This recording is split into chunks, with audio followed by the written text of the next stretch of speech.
Eestlastel on palkmaja hästi südamelähedane, aga kui inimesed soovivad endale palkhoonet, millest nad peaksid kõigepealt alustama? Ette peaks planeerima umbes aasta jagu, kui soovib endale palkhoonet ehitada.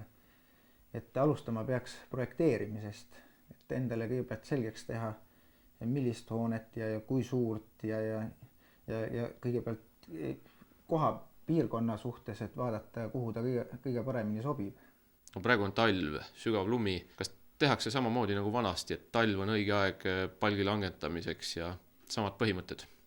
Üldiselt proovime seda jälgida, et ostame endale talvel palgivaru, mida staablites kuivatame, enne kui hakkame puitu töötlema. Et talvel varutud palk esiteks ta on kuivatamise suhtes keskkonnasäästlikum, et kui puitu pärast kuivatada, ta saab kiiremini kuivaks. Teiseks ei teki nii suuri lõhesid kuivatamisel. Ja ütleme, see kuivatamisprotsess on vähe valutum.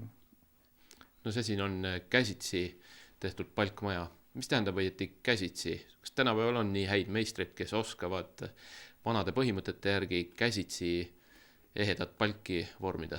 On tänapäeval ka selliseid inimesi, aga ütleme, käsitsi palkmaja ehitus tänapäeval tähendab seda, et tehakse käsitööriistadega, küll aga nad on elektrilised valdavalt. Ütleme siis, et kas on elektriketsaed, mingid freesid, kõik tööriistad, mis on käes hoitavad, need ei ole nagu pingid suured. Aga tulemus jääb selline mõnusalt rustikaalne ja omanäoline igal juhul. Jah, et palgi looduslik kuju säilub, ei tehta palke ühesuurusteks stampideks ja ütleme, looduslik koonilisus säilib, loomulik kuju, ütleme siis. Oli jutt, et vähemalt aasta aega läheb, et sellest mõttest kuni maja valmimiseni. Miks see nii pikk protsess on? Mis see projekteerimis juures nii kaua aega võtab? Ütleme, projekteerimise juures võtab aega, esiteks see projekteerimisprotsess on üks asi. Et kui projekteerija teeb esialgse visandi, siis klient peab selle üle vaatama. See kooskõlastatakse, võib-olla midagi muudetakse, nii ta käib projekteerija ja kliendi vahet see projekt 3-4 korda. Siis kui on kliendi poolt saadud kinnitus või ütleme, et see sobib tema jaoks, siis on vaja ka vastavad projektdokumendid kooskõlastada. Ütleme, on mitu asutust, kus on vaja läbi käia, on Päästeametis vaja käia ja on kohalikus omavalitsuses vaja käia, et need kinnitamised ja kõik need asjad võtavad oma aja. Palk kui puitmaterjal on ikkagi üsna kaua veel nii-öelda elav materjal. Mida tuleks arvestada palkmaja järelhooldusega? Kas vajumised, mingid järeltimmimised? Jah, ütleme, juba ehituskäigus tuleb see nendega arvestada ja hilisemalt hoolduse juures, kui ehituse juures on neid jälgitud, siis hilisema hoolduse juures ei ole väga suuri probleeme. Et kui postide alt vajumiskruve keerata, vaadata kuskilt, et midagi ei ole takistuseks jäänud vajumisel, võib-olla kuskilt mõni laud on keerdunud, et kui ta on looduslik materjal, ta ikkagi elab ja ikka võib midagi juhtuda. Kas siin on maja pindala või kõrguse suhtes ka mingeid piiranguid? Käsitsi palkmaja ehituses on suhteliselt vabad käed meil ehitamises.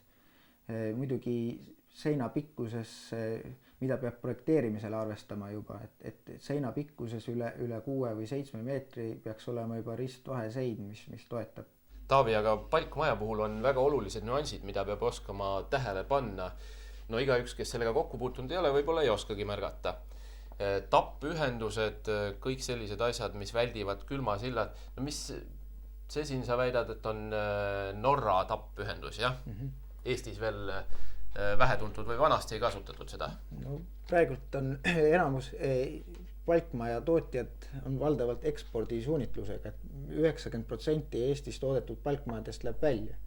Ja ta on kujunenud lihtsalt firma, on lihtsam teha nagu ühte tüüpi seinu ja kuna see Norra tapp on ka hästi välja arendatud, tal on, siin tuleb jälgida, et need lõikepinnad kohtuksid ühes punktis. Väga peen töö. Ja tuleb jälgida, et varaservad oleks teravad. Et kui majale pannakse raskus peale katuse näol ja ütleme ehitus kõik, mis siin on, et tähtis on, et oleks raske katus. Ühesõnaga, et varaservad oleks teravad ja suur surve on oluline. Kelba osa, see on siis see ülemine, mis jääb sirgest seinast nüüd selle kolmnurga alla.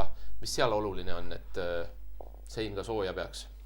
Esiteks ei tohi teha kelpasid ilma vajutuseta. Et kelpale on oluline ehitada sisse pärlinid.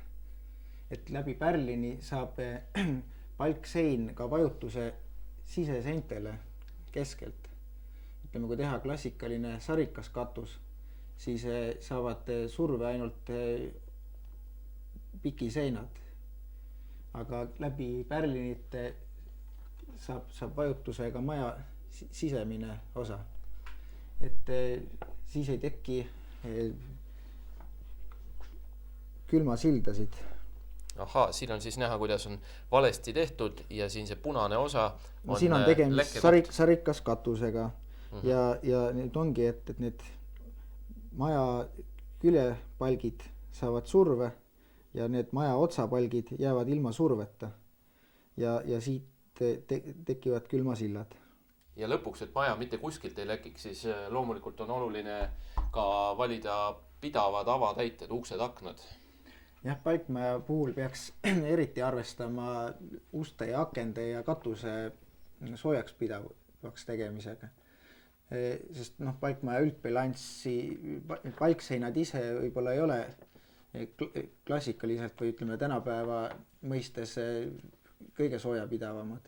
Aga seda peaks siis kompenseerima korralike uste ja akendega. Kui siin näha on, et uks on ja aknad on külmasillaks hetkel.